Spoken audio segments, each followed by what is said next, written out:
میرے نبی پاک علیہ الصلوۃ والسلام نے فرمایا، یہ ذرا سننا بات،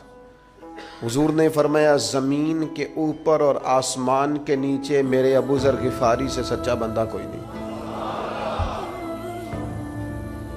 باقی بھی سچوں کی کمی نہیں، صدیق اکبر تو حضرت ابو بکر ہیں،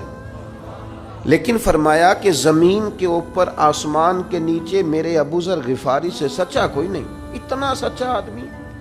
لیکن مسلم شریف میں موجود ہے، حضرت ابو ذر غفاری نے عرض کی حضور مجھے ایک صوبے کا گورنر بنا دیں،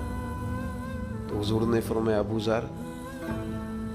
یہ ذمہ داری زیادہ ہے اور آپ کمزور ہیں، آپ اس ذمہ داری کو اٹھا نہیں سکیں گے۔ حضور علیہ الصلوۃ والسلام ارشاد فرمانے لگے،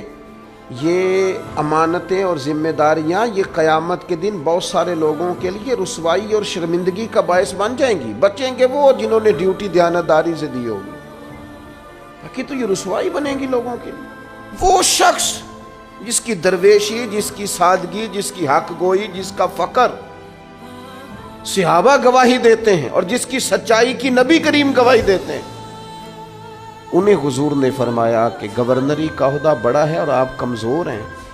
آپ اس عہدے پر فائز نہ ہوں،